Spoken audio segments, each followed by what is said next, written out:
C'est super dur. Eh oui, c'est du boulot.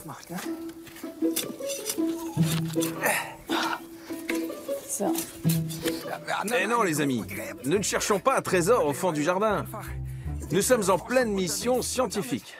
Bonjour à tous et bienvenue dans Xenius. Comme ça, c'est bien. Gunnar et moi sommes aujourd'hui à Durnast, sur le site expérimental de l'Université technique de Munich, pour découvrir un mode de construction pas comme les autres, où des arbres bien vivants servent de structure porteuse. La première étape consiste à les planter, ensuite il faudra les faire pousser ensemble. On ne verra pas le résultat aujourd'hui, mais on va chercher à comprendre le principe. Non, c'est pas bon. On le ressort. Normalement, quand on construit en bois, on abat des arbres et on les débite en planches. L'architecture botaniste, elle, consiste à réaliser diverses structures à partir de végétaux en pleine croissance. Inutile de vous dire que c'est un petit peu plus ardu. Ça a l'air pas mal. Il dépasse légèrement du sol. Je le tiens pendant que tu remblais. Comment transformer des plantes en immeubles? Quel est l'intérêt de ce procédé de construction et permet-il de construire n'importe quel bâtiment? C'est ce que nous allons chercher à savoir. Cet arbre est planté de travers, mais c'est pour une bonne raison. Il va être relié à ce deuxième arbre et les deux pousseront ensemble. C'est ce que nous expliquera tout à l'heure notre expert du jour. L'architecture vivante n'est pas une lubie d'architecte en mal d'originalité. Elle existe depuis plusieurs siècles. La preuve en images. Peston, en Haute-Franconie. Un petit village fort d'une grande tradition. Les 260 habitants cultivent une coutume vieille d'au moins 500 ans. Depuis le XVIe siècle, un tilleul à danser occupe le cœur du village. Une fois par an, lors de la kermesse, des couples de danseurs évoluent sur une des plateformes qui entourent le tronc de l'arbre. Tout le monde vient. Tout le monde participe aux préparatifs et à la fête. On s'y met tous ensemble. C'est l'événement de l'année et l'emblème de notre village. C'est le dimanche de la kermesse. La veille, les habitants du village ont taillé et préparé le tilleul. Ils se sont levés à l'aube pour installer des bancs destinés à l'office religieux qui sera célébré à 10 h dans le tilleul. Les danseurs et leurs partenaires entreront en piste dans 2 heures. Danke Gott für die Blumen, die wachsen und blühen und uns Freude am Leben geben. Un habitant affirme que le tilleul est le cœur vivant du village. Les gens aiment à se rassembler sous son feuillage, aujourd'hui comme hier. Chez les Germains, le tilleul est un arbre sacré. Il possède des pouvoirs de guérison, pousse vite et vit longtemps. Il se prête à de nombreux usages. Au Moyen-Âge, le tilleul, qui peut atteindre 40 mètres de haut, est souvent planté au centre du village, qu'il gratifie de son ombre. C'est aussi le lieu où l'on rend la justice. On ignore depuis quand on danse dans les tilleuls, mais on sait où. L'art de transformer ces arbres en pistes de danse a fleuri en Franconie, en Thuringe et en Hesse. Les tilleuls à danser encore intacts sont devenus extrêmement rares. Un des plus connus se trouve à 10 km de Peston, à Limmersdorf, près d'une auberge. La taverne de Veit-Pöllmann est dans la famille depuis plus de 200 ans. Le tilleul multicentenaire est son voisin. On suppose qu'il a été planté sur la place du village en 1648. On y danse tous les ans depuis au moins 1729. Comme ici, au début des années 1980.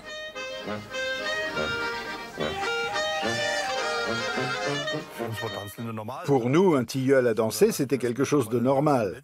C'est seulement quand on s'est mis à voyager à l'étranger qu'on a compris que c'était particulier. Comme on dit, nul n'est prophète en son pays. Aujourd'hui, le tilleul est un symbole incontournable du village. Veit-Pöllmann est le gardien du tilleul depuis 40 ans. C'est d'ailleurs grâce à lui que l'arbre est inscrit au patrimoine mondial depuis 2014. La même année, la charpente a été rénovée et la piste de danse de 35 mètres carrés restaurée. Le plancher semble reposer sur la couronne de branches, mais seulement en apparence. son poids est en réalité supporté par 8 piliers en grès qui ont également été consolidés et redressés lors de la rénovation.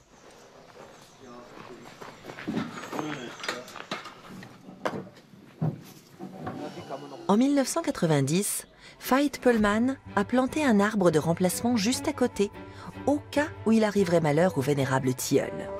Il s'est ainsi improvisé architecte de tilleul à danser et s'est mis en devoir de façonner le jeune arbre.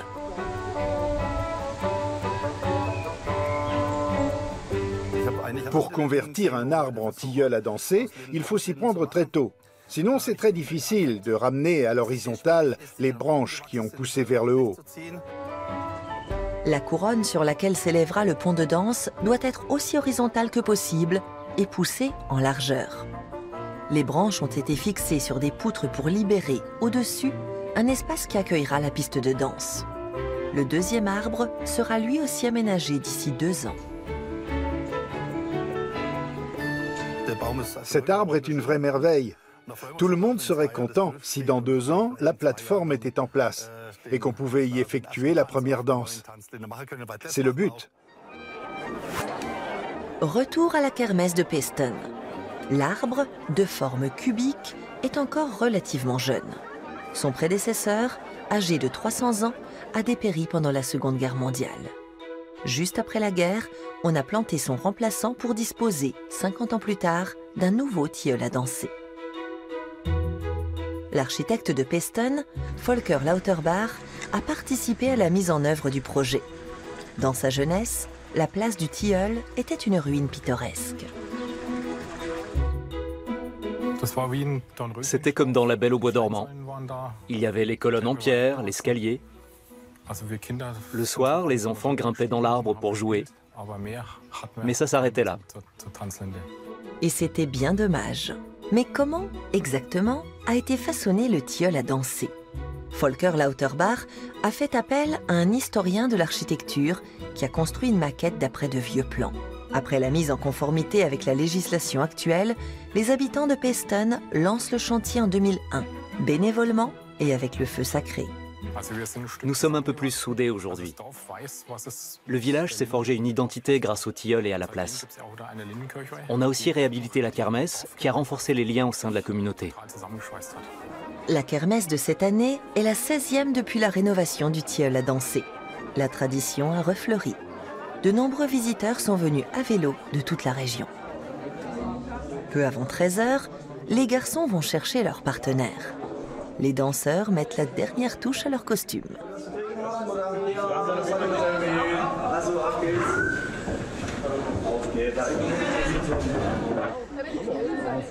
L'événement de l'année est imminent. Votre attention, s'il vous plaît. Je vais vous expliquer la marche à suivre.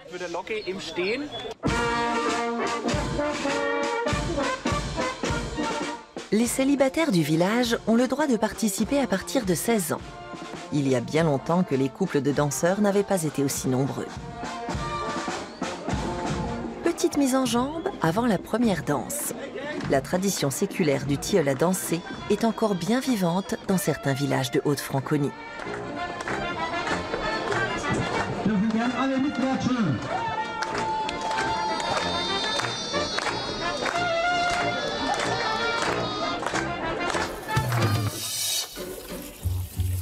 Comme ça? Oui. Ferdinand Ludwig enseigne l'architecture paysagiste et c'est un pionnier de l'architecture botaniste. Il étudie et expérimente différents procédés de construction en totale symbiose avec la nature. Alors? Oui, c'est bien. Celui-ci est un peu trop enfoncé. Celui-là? Mais ça devrait aller quand même. Faire pousser ensemble 2 arbres pour qu'ils forment une structure, c'est le b.a.-ba de ce type d'architecture. Oui, les arbres ont naturellement cette capacité à absorber de la matière étrangère. C'est cette propriété que nous utilisons. En tant qu'architecte, on aime bien avoir le contrôle de son matériau. Avec un matériau vivant, c'est moins évident. Pourquoi construire avec des arbres? C'est un défi très stimulant et aussi très amusant. Il faut s'adapter aux aléas de la croissance des arbres. Il faut réfléchir en termes de longs processus. Et tout ça sans pouvoir planifier exactement le résultat, puisqu'on a affaire à des organismes vivants. Vous travaillez main dans la main avec la nature. Tout juste. Et l'arbre est en quelque sorte notre co-designer. Ce n'est pas nous qui apposons la touche finale. On ne fait que définir le point de départ et faciliter son développement, dans une sorte de dialogue grâce aux soins, à la taille. Ces deux arbres sont censés se réunir. Mais je pourrais les tenir comme ça longtemps, il ne se passera rien. Oui, bon courage. Alors comment on fait? À la longue, ça finirait peut-être par marcher. Mais il vaut mieux se fier à la technique.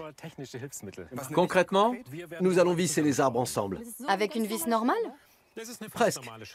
Nous allons utiliser une vis en acier inoxydable de très bonne qualité pour qu'elle ne rouille pas et pour éviter que l'arbre se fende et éclate. Ainsi, comme on n'inflige qu'une petite blessure, elle pourra cicatriser plus rapidement. Je peux percer? Je préfère le faire moi-même. C'est une manœuvre un peu délicate. Premièrement, il faut percer au bon endroit, là où les deux arbres s'imbriquent parfaitement. On les tient et on ne bouge plus. Voilà. L'autre chose importante, c'est de percer 2 fois au milieu.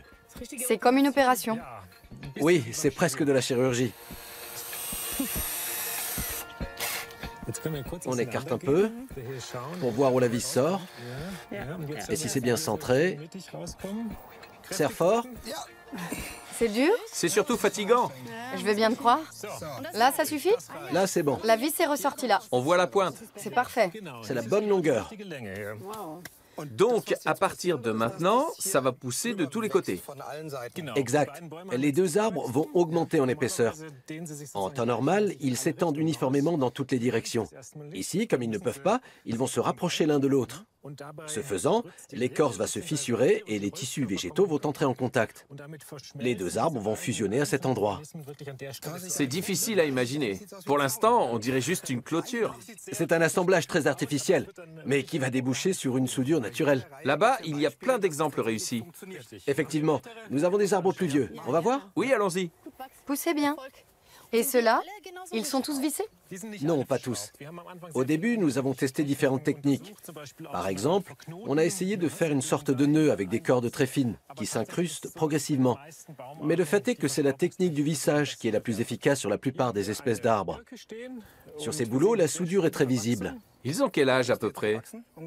8 ans environ. On voit très bien l'endroit où ils ont fusionné. C'est dingue. Mais pourquoi en sacrifier un? Les deux bouquets sont très rapprochés et l'un finirait par faire de l'ombre à l'autre. C'est plus rapide que je croyais. Xenius, c'est du travail manuel. Voilà, on a coupé un côté. Ce qui ne veut pas dire qu'il va mourir. Au contraire, ce qui est formidable, c'est que les deux arbres ont fusionné et que les racines vont pouvoir les alimenter tous les deux. Ce qui nous offre de nouvelles possibilités en termes de façonnage. Ça va vite. Attention! Examinons l'intérieur. À l'endroit où ils ont fusionné. C'est fou. Voici l'ancien cœur de l'arbre, et là se trouvait un autre arbre. Et maintenant, c'est une partie commune, et la sève peut... La sève peut circuler d'un côté à l'autre. L'arbre va puiser en priorité à l'endroit où il y en a le plus. D'accord. Et il faut combien de temps pour qu'ils fusionnent? Ça dépend de l'âge des arbres quand on les soude.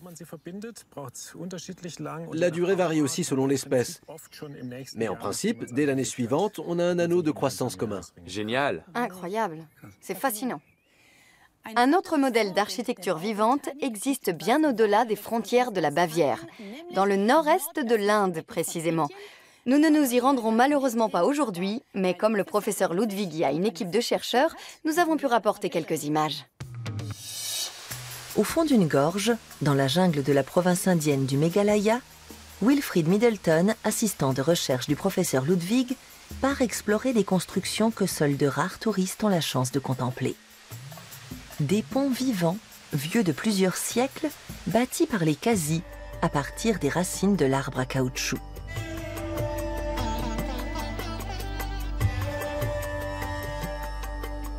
Les racines aériennes de 2 arbres situés de part et d'autre du rivage sont reliées au-dessus du fleuve grâce à un échafaudage en bambou. En poussant, les racines s'enchevêtrent et forment un pont qui s'étoffe d'année en année. Ces ponts sont l'œuvre de plusieurs générations. Ils doivent être régulièrement entretenus et réparés.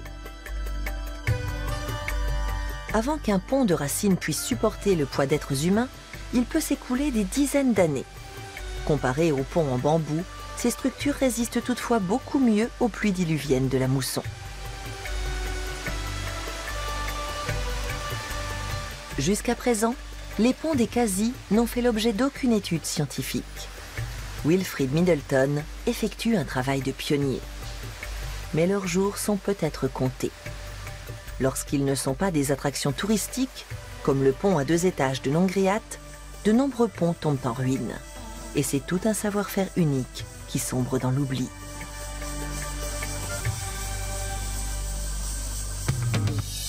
Nos arbres sont maintenant équipés de tuteurs en bambou, comme les ponts de racines en Inde. En quoi vous intéresse-t-il exactement? Eh bien, dans un premier temps, nous essayons de comprendre ces techniques de construction ancestrale. Ensuite, nous réfléchissons à la manière dont nous allons pouvoir nous en inspirer pour promouvoir le recours à l'architecture vivante dans nos villes. Quelles sont les bases de cette architecture? Nous avons d'abord examiné les fusions naturelles, puis l'intégration d'éléments techniques. Je vous montre une photo. Vous voyez ce tuyau? L'arbre l'a complètement avalé. Exactement. Il l'assimile comme un corps étranger. Comme la vis, mais en plus gros. Ensuite, nous pouvons bâtir des structures composites qui font appel à la technique du génie végétal, comme ce qu'on voit sur ces photos. Sur ce cube composé de platane, les arbres sont superposés sur plusieurs étages. C'est quoi au milieu? C'est une place de centre-ville en 3 dimensions, si on veut. On peut grimper 3 étages. Les arbres sont littéralement empilés les uns sur les autres. C'est le même principe qu'ici, sauf qu'on a ajouté encore quelques étages. À peu près, oui. La différence, c'est que ces 2 arbres-là ont été plantés dans le sol. Pour le cube, c'est comme si on avait installé ici un autre arbre dans un pot et qu'on avait vissé à ce niveau-là. Ensuite, on peut monter aussi haut qu'on le souhaite, jusqu'à la hauteur qu'atteindrait naturellement un arbre. Et une fois que l'ensemble est soudé, l'arbre va se nourrir en puisant dans le sol l'eau et les nutriments. Et je pourrais retirer les pots. Et voilà ce que ça donne quand les arbres sont définitivement soudés. Je le redresse? Ça forme un seul tronc. Mais avant, il y avait 6 arbres. Et c'est ce qu'il y a de fascinant. Il y a 6 arbres? Absolument, oui. Là, c'est l'endroit de la première greffe. Ici, c'est la 2e. Et ici, c'est la 3e. Ce sont les cicatrices, en fait. 4e, 5e et là-haut, 6e. Chaque partie était autrefois un arbre distinct. Exactement. On le voit très bien ici. C'est là où se trouvaient les racines. Elles ont fini par ne plus former qu'un seul organisme. Et on a pu retirer entièrement les racines. Extraordinaire. Mais puisqu'on finit par obtenir un arbre comme celui-ci, pourquoi on ne laisse pas faire la nature? Parce qu'avec le procédé de fusion végétale, ça va beaucoup plus vite. On vise des centaines d'arbres les uns aux autres et on obtient un feuillage d'un volume qui mettrait normalement des dizaines d'années à se former. Ce qui permet de profiter plus rapidement des bienfaits de la végétation. Par exemple, l'effet de refroidissement de l'air par évaporation. Tout cela prend beaucoup moins de temps. On pourrait donc faire pousser plus rapidement une sorte de forêt en ville? Effectivement, on pourrait créer une sorte de forêt artificielle qui épouse l'architecture. Attention en descendant. Faire pénétrer la nature en ville, y compris dans les immenses déserts de béton des mégapoles, c'est un enjeu majeur. À Singapour, par exemple.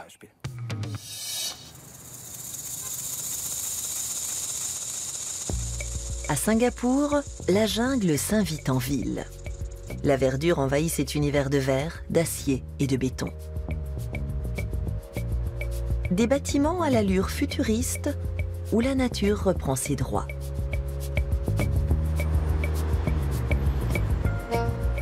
L'agence d'architecture WOHA fait partie des pionniers de cette révolution verte.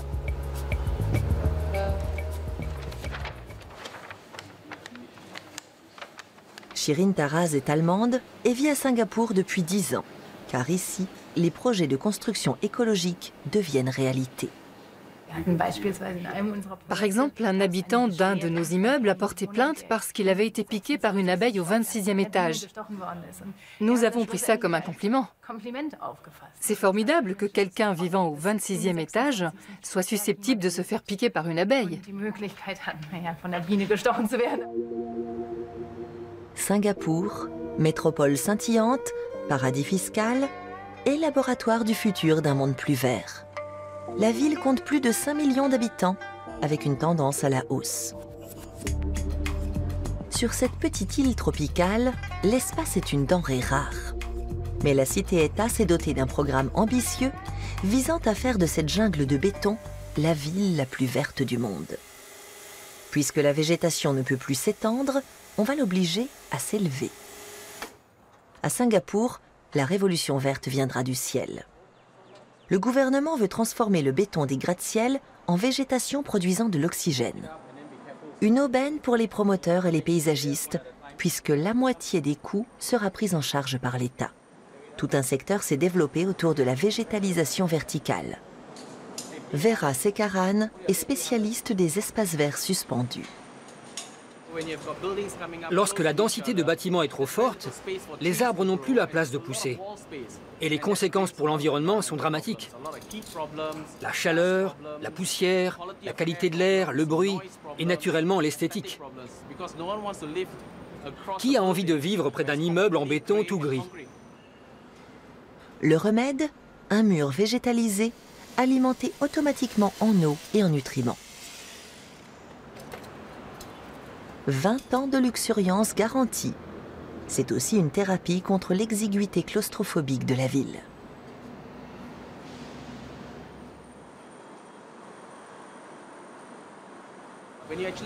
Imaginez, vous êtes assis sur votre balcon et tout ce que vous voyez, ce sont des murs gris. Mais une fois que cette façade sera recouverte de végétation, vous vous apercevrez soudain que vous êtes moins stressé. Le stress est le principal problème des habitants des grandes villes. Créer des oasis dans un désert de béton. Le gouvernement soutient cette orientation grâce à une certification, un label vert, le Green Mark, indispensable pour obtenir un permis de construire. Mais une façade végétalisée ne suffit pas. Il faut s'inscrire dans une démarche de développement durable, utiliser l'énergie solaire, récupérer l'eau de pluie, bannir la climatisation. Le but étant de faire baisser la consommation d'énergie. Cette politique d'expérimentation est une bénédiction pour les architectes de Singapour. Mais attention à ne pas laisser la végétation proliférer de façon anarchique. Je dirais que Singapour laisse la nature revenir en ville, mais de façon maîtrisée, comme tout le reste.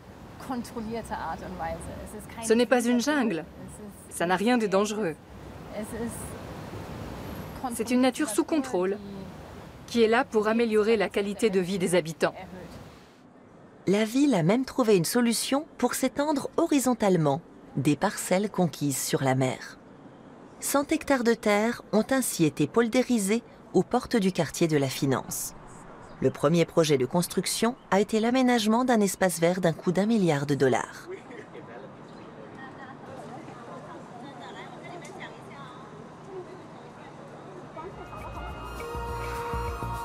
Les jardins de la baie sont un parc tropical dans lequel les plus grands arbres sont en métal. Cascades artificielles, versants montagneux en béton armé agrémentés de brumisateurs, tout est beau et vert, mais un peu factice. Caroline et moi sommes toujours sur le site expérimental de l'Université de Munich à Durnast, où la chaleur est toujours aussi étouffante. Nous l'avons vu, l'architecture vivante permet de faire pousser plus de végétation dans les villes et de produire davantage d'ombre. Nous allons mesurer l'effet rafraîchissant de ce type d'architecture avec M. Ludwig grâce à un petit accessoire pour smartphone. De quoi s'agit-il exactement ? Il s'agit d'une caméra thermique. Nous avons disposé 2 rangées de plaques de béton, une à l'ombre et l'autre au soleil. Ça, c'est la ville sous la canicule. Exactement, sans arbres. Quasi intenable. L'herbe en dessous de 20 Et là, les plaques de béton. La moitié. C'est extrême. La température est inférieure de moitié. 20 degrés de moins, oui, grâce au couvert végétal. Bon, un jour comme aujourd'hui, c'est vraiment très convaincant. Mais si l'architecture vivante venait à se généraliser, ça demanderait un entretien énorme. Oui, vous avez raison. Il faudra bien entendu être vigilant et dès le début.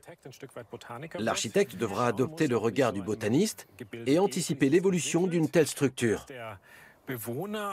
Les habitants n'auront plus un rôle passif dans une structure statique, mais ils vont devoir interagir avec le bâtiment dans lequel ils vivent, apporter leur contribution et en être les jardiniers. Une sorte de retour à la nature? Oui, on peut dire cela. Mais la nature se rapproche aussi de plus en plus de la technique. Ce n'est pas une idéalisation romantique de la nature, c'est une exploitation des processus naturels dans notre monde technologique. On touche du bois. Beau programme. C'est génial. On vous dit merci. Et à la prochaine. À bientôt. Nous allons profiter des bienfaits de l'architecture vivante et rester un peu à l'ombre. Installe-toi. Je t'en prie. Ça va? Tu es à l'ombre? Oui, Super. c'est quand même mieux. Super agréable.